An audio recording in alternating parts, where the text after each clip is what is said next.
स्वागत आप सबका आपके अपने यूट्यूब चैनल लर्निंग हब पर। जैसे कि आप सबको पता ही है कि अब एक हफ्ता ही रह चुका है आपके अरबी क्लर्क के एग्ज़ाम्स का। तो एक छोटी सी रिवीजन कर लेते हैं कुछ क्वेश्चंस की, जो कि कोशिश करेंगे कि 15 से 20 मिनट के अंदर हम सभी के सभी क्वेश्चंस को सॉल्व कर लें। तो ज़्यादा देरी ना करते हुए चलिए क्वेश्चंस को शुरू करते हैं। तो ये रहा आपका पहला क्वेश्चन। सिटिंग अरेंजमेंट का क्वेश्चन रहेगा, जल्दी से पढ़ लो। और आपको पता ही है कि करना क्या है। क्वेश्चन को पढ़ा, पॉज किया, सॉल्व किया, देन चेक किया। तो 8 पर्सन्स हैं, A B C D E F G H, जो कि एक सर्कुलर टेबल के अराउंड बैठे हैं फेसिंग द सेंटर, और सभी में इक्वल डिस्टेंस है। ठीक है। तो उम्मीद करता हूँ कि तुम लोगों ने पॉज करके क्वेश्चन को सॉल्व ज़रूर किया होगा। तो चलो क्वेश्चन का आंसर चेक कर लेना, मैं बनाने लगा हूँ। तो क्वेश्चन के अकॉर्डिंग वो आपसे कह रहा है कि 8 पर्सन्स को हमें रखना है, तो मैं आपकी थ्रेड मेथड के थ्रू ही बना लेता हूँ। 8 पर्सन रखेंगे, 1 2 3 4 5 6 7 और एक ये 8। ठीक है। तो बातों पे क्या क्या बातें कह रहा है, ई सिट्स थर्ड लेफ्ट ऑफ जी। ई जब कभी भी आएगा थर्ड लेफ्ट पे किसके आएगा, जी के। तो हम कहीं पर भी ई को रख देंगे, मुझे वो दिखाना कहाँ पर है, जी के थर्ड लेफ्ट पे। बिल्कुल सही है। 1 person between E and B, E और बी में 1 पर्सन तो आएगा, बट कहाँ से, लेफ्ट से या राइट से तो पता नहीं, तो हम एक पॉसिबिलिटी रख देते हैं। देन कह रहा है आपका बी एग्जैक्टली अपोजिट होना चाहिए एफ के। 8 पर्सन में अगर मैं अपोजिट की बात करूँ तो 3 का गैप रहता है। तो बी से मुझे 3 का गैप लेके एफ को रखना है। देन नीचे भी बी से 3 का गैप लेके हम किसको रख देंगे, एफ को। कह रहा है ए इमीडिएट लेफ्ट पे होना चाहिए एफ के, तो नीचे वाले केस में यहाँ पर ही आ जाएगा, एंड टॉप वाले केस में यहाँ पे। जितने पर्सन आपके ई और बी में होंगे उतने ही पर्सन आपके एफ और एच में होने चाहिए। उसने लेफ्ट राइट ऐसा मेंशन नहीं किया, दोनों साइड से इक्वली रहेंगे। तो चेक कर लेते हैं। जैसे कि मैं देख सकता हूँ कि मेरे पास ई और बी में 1 पर्सन आ रहा है, तो एफ और एच में हम 1 पर्सन रख सकते हैं। सिमिलर वे में ऊपर भी देखो तो ई और बी में एक ही पर्सन है, तो एफ और एच में हम एक ही पर्सन को रखेंगे। ये लाइन काफ़ी इंपॉर्टेंट है, जिसमें वो डज नॉट की बातें कर रहा है। कह रहा है सी आपका एच के साथ ना दिख जाए, पहली बात। डी आपका ना तो सी को फेस करना चाहिए, ना ही ए को करना चाहिए। तो चलिए डी और सी की पॉसिबिलिटी को चेक करवा लेते हैं ऊपर।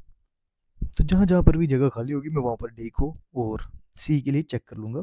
अगर मैं इन केस यहाँ पर डी को रखता हूँ तो पहली बात, डी के सामने सी नहीं आना चाहिए, तो मेरे पास सी के लिए जगह भी यही बची है। तो सी तो नहीं आ रहा, और सी आपका लेकिन एच के साथ नहीं आना चाहिए था, तो ये बात गलत हो गई है। लेकिन अगर मैं सी को यहाँ पर और डी को यहाँ पर करता हूँ, तो उस केस में मेरे पास डी जो है वो सी को फेस तो नहीं कर रहा है, लेकिन डी मेरा ए को फेस कर जाएगा। तो हर एक केस में अगर मैं चेक कर रहा हूँ तो मेरी ऊपर वाली पॉसिबिलिटी हमेशा क्या है, गलत। तो ये नीचे वाली को लिए चेक करते हैं।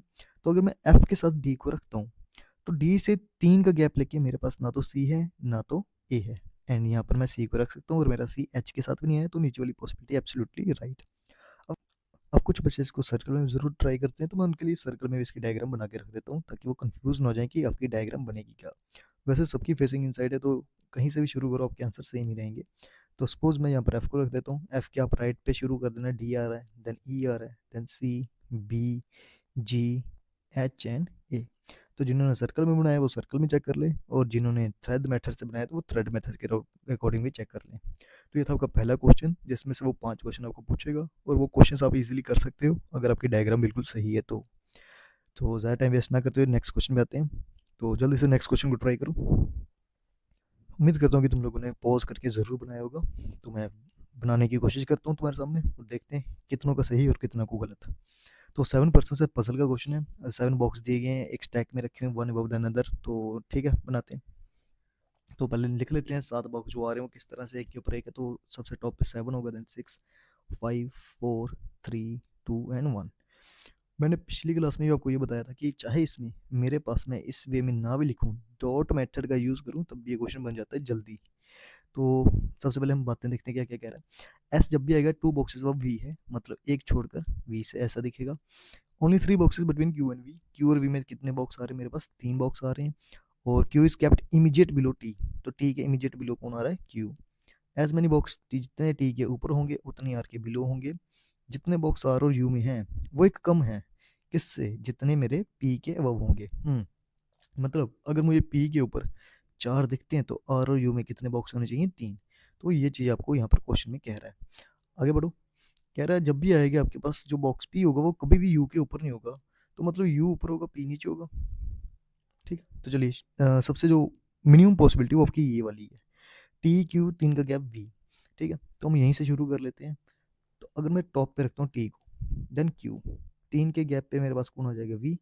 दूसरी पॉसिबिलिटी है ही क्या इस तरह की, और वी से एक के गैप पर एस है, वी से एक के गैप पर एस है, तो मैक्सिमम क्वेश्चन हमारा यहीं पे बन गया। अब आर को लाएंगे तो टी के अकॉर्डिंग ला सकते हैं। पहले केस में टी के ऊपर एक कोई भी नहीं है तो आर के नीचे कोई नहीं दिखना चाहिए। सेकंड केस में टी के ऊपर एक है तो आर के नीचे भी एक रहेगा ही रहेगा, तो ये खत्म, ये भी खत्म, ये भी खत्म। अब बात आ गई आपकी आर और यू और पी की, तो मुझे पता है मुझे यू को ऊपर रखना पी से, यू ऊपर ही आएगा पी से, यू ऊपर ही आएगा पी से, बट दोनों में से कौन सा यही सेट सही है, वो इस पार्ट से सेट होगा। तो अगर आप पहले वाले क्वेश्चन में देखो या पहले वाली पैटर्न में देखो तो देख सकते हो आर और यू में कितने का गैप आ रहा है आपके पास, 1 2 3 का।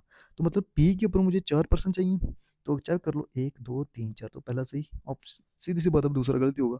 तो आर और यू में 1 2 3 4 है, तो पी के ऊपर 5 चाहिए थे, बट पी के ऊपर कितने आ रहे हैं 3, तो मतलब ये वाला केस क्या हो रहा है आपका गलत। तो आपका पहला वाला बिल्कुल राइट है। तो देख सकते हो कितने टाइम लगा, हार्डली 30 सेकेंड, या खींच के भी 1 मिनट। लेकिन हमें पजल और सिटिंग अरेंजमेंट में अगर पेपर में टफ दिखता है तो ज़्यादा से ज़्यादा 3 मिनट ही लगाने हैं, उससे ज़्यादा नहीं। ठीक है, तो जिनका सही हो चुका है चेक कर लेना अपना आंसर, और इसके ऊपर फिर से वही 5 क्वेश्चन पूछने वाला है, कौन किसके ऊपर है, कितना ऊपर है, किसके बीच में कितने पर्सन्स हैं।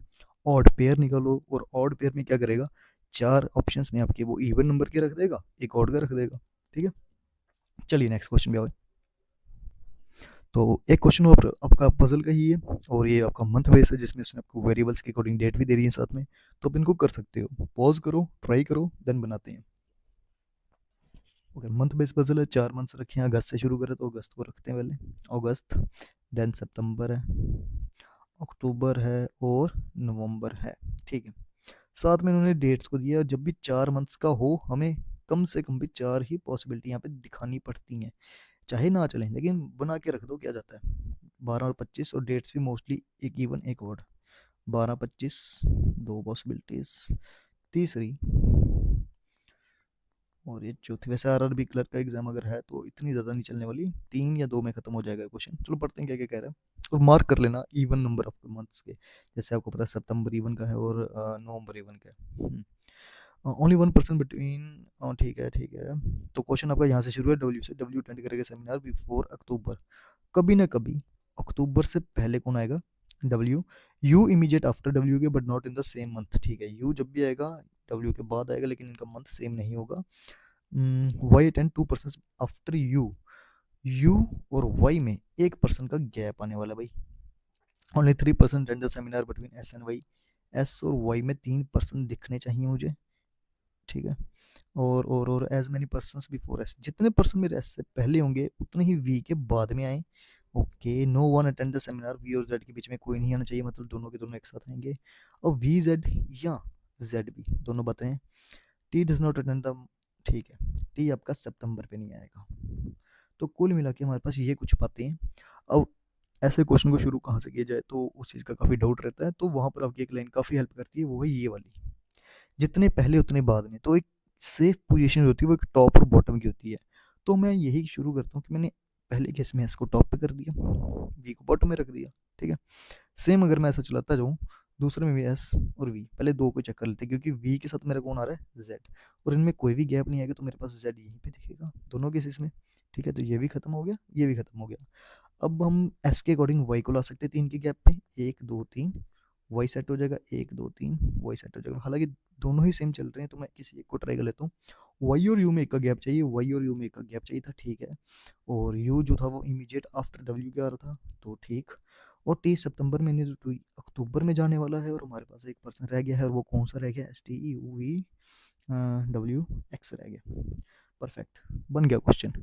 कितना टाइम लगा, खींच के मैं कह सकता हूँ 35 सेकेंड लगे होंगे, 35 या 40। और पेपर में इस तरह के क्वेश्चन में इतना ही टाइम लगना चाहिए, इससे ज़्यादा नहीं।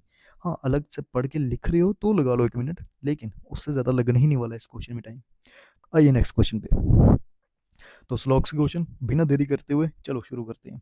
क्या कह रहा है, सम मंकी आर मैन, तो मंकी रख देंगे, एमओ लिख देते हैं, और इसका सम किसके साथ हो रहा है, मैन के साथ। देन कह रहा है सम मैन आर नॉट पुअर, तो मैन का सम नॉट हुआ है बट किसके साथ हुआ है, पुअर के साथ। ओके, और फिर कह रहा है only a few poor are children, तो पुअर का ओनली ए फ्यू हुआ है चिल्ड्रन के साथ, तो ओनली ए फ्यू का मतलब सम और सम नॉट। तो पढ़ते चलो।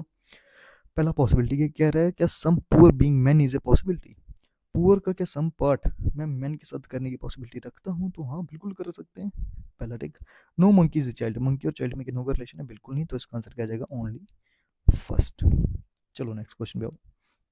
Only if you violet are red, violet और रेड इन दोनों में क्या हुआ है? ओनली इफ यू और वॉयलेट की तरफ से चला है। Then all pink are red, ठीक है, सारे के सारे जो पिंक थे वो किस में बैठे हुए हैं? रेड के अंदर। और फिर अगर सारे के सारे पिंक आपको पीच में भी दिखाने हैं, तो अगर पीच में दिखाने तो मैं पीच का थोड़ा सा ही हिस्सा रेड के साथ लाऊंगा। इस तरह से बनेगी डायग्राम।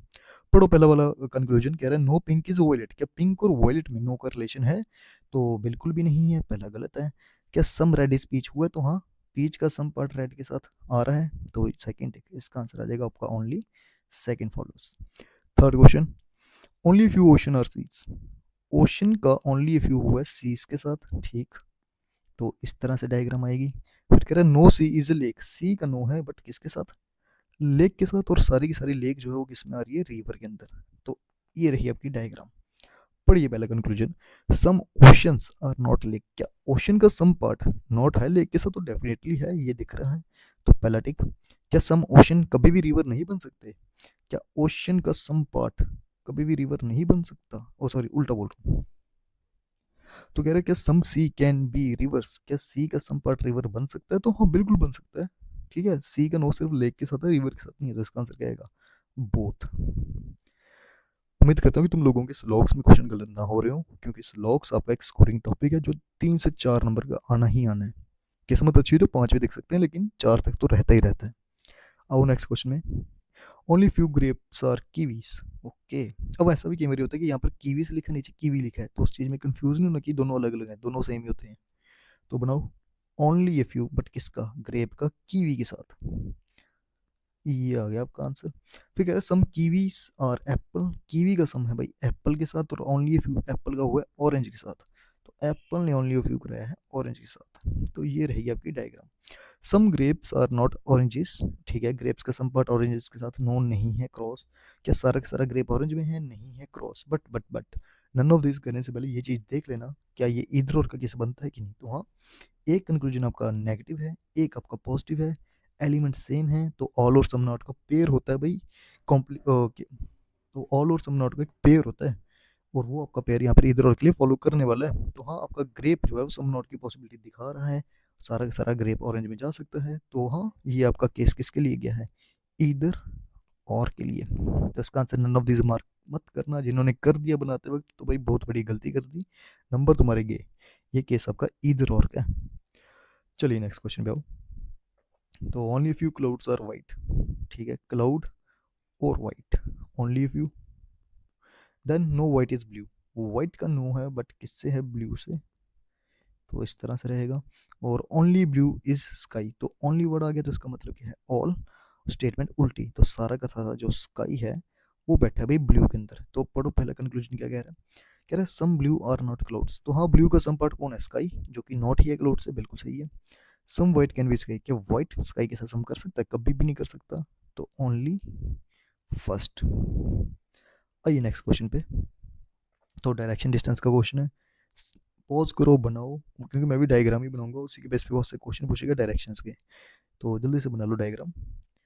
उम्मीद करता हूँ कि बना ही ली होगी, तो मैं करता हूँ शुरू, तो चेक कर लेना अपने आंसर को। तो क्या कह रहा है? Banu walks from her home towards the south for 10 metre to reach the hospital, ठीक है, साउथ पे बानू आई, या बानू आई ही है क्योंकि हर लिखा है, और कितनी आई है? 10। तो इधर जरूर लिख देना HOME, होम से 10, बट कहाँ तक पहुँचने के लिए? हॉस्पिटल, ठीक है। उसके बाद क्या कहा? देन शी टर्न्स राइट, तो साउथ के राइट पे आपका वेस्ट होता है, तो साउथ के राइट पर आपका वेस्ट होता है, और 5 मीटर टू रीच स्कूल, और वो यहीं से 5 मीटर आई, बट कहाँ तक के लिए? सिर्फ स्कूल के लिए। ओके, स्कूल के बाद देन शी टर्न्स लेफ्ट, अब वेस्ट के लेफ्ट पे अगेन आपका साउथ है, और आई है 9 meter to reach the mall, तो वो यहीं से नीचे की तरफ आई, लेकिन कितना ही? 9 to reach the mall. Mall पहुंचने के बाद उसने फिर से टर्न लिया राइट, अगेन वेस्ट पे गई, लेकिन कितना गई? 12, ठीक। और पहुंची कहाँ पर? वो टेम्पल, टेम्पल पहुंचने के बाद उसने एक और टर्न लिया नॉर्थ की तरफ। अब देखो उसने लेफ्ट राइट नहीं किया, डायरेक्ट डायरेक्शन दे दी है नॉर्थ, तो हम नॉर्थ में लेके जाएंगे, बट कितना 20 टू रीच द पार्क। अगर वो यहीं से 20 जाती पार्क के लिए, तो देखते चलो सामने 9 तो यहाँ तक कवर किया, 10 बिल्कुल होम के सामने, तो 19 कर दिया, मतलब 1 मीटर और ऊपर वो जाने वाली है, तो वो 1 मीटर का गैप यहाँ पर आएगा ये। तो टोटल कितना कर दिया उसने, 20 कवर। जो ये 1 मीटर एक्स्ट्रा गया, ये 19 मीटर का, तो पहुंची कहाँ पर वो, इन द एंड पार्क। तो इस तरह की आपकी एक डायग्राम देखने को आपको मिलेगी डायरेक्शन डिस्टेंस के क्वेश्चन में। अगर आपकी डायग्राम बिल्कुल सेम टू सेम ऐसे ही बनी है, तो आप इस क्वेश्चन के आंसर दे सकते हो, क्योंकि वो इनमें आपकी डायरेक्शन से पूछेगा कि टेम्पल की क्या डायरेक्शन है विद रिस्पेक्ट टू होम या हॉस्पिटल। इस तरह से डिस्टेंस पूछ सकता है आपसे पार्क का और आपके मॉल के बीच में, या पार्क और स्कूल के बीच में। तो उसमें आपको पाइथागोरस जरूर लग जाएगा, क्योंकि एक ट्राइंगल शेप बन सकती है। ठीक है, तो इस तरह के क्वेश्चन आपको देखने को मिलेंगे। तो एक मिनी से मॉक था हमारा, जिसमें मैंने आपके डायरेक्शन डिस्टेंस, स्लॉग्स, पजल और सिटिंग अरेंजमेंट के क्वेश्चन रखे हैं। क्योंकि मैं सोच रहा हूँ कि आपके एक 50-50 सेट के मैं इनइक्वलिटी पजल्स के सेट लाऊं सिटिंग अरेंजमेंट के, प्लस आपके ब्लड रिलेशन और डायरेक्शन डिस्टेंस या स्लॉग्स, इन सब के 50-50 क्वेश्चन के जब तक आपके एग्जाम नहीं हो जाते हैं, एक सीरीज ले आऊँ, ताकि आप उस प्ले लिस्ट से चेक कर सकते हो जो कि आपके सामने मैं डिस्प्ले कर रहा हूँ। तो अगर आपने अभी तक किसी क्वेश्चन की प्रैक्टिस नहीं की है, या प्रैक्टिस हो चुकी है लेकिन टेस्ट वगैरह लगाना चाहते हो, क्वेश्चंस को अटेम्प्ट करना चाहते हो, तो आप इस प्लेलिस्ट के थ्रू अपनी स्पीड को और एक्यूरेसी को चेकआउट कर सकते हो। तब तक के लिए प्रैक्टिस करते रहो। All the best.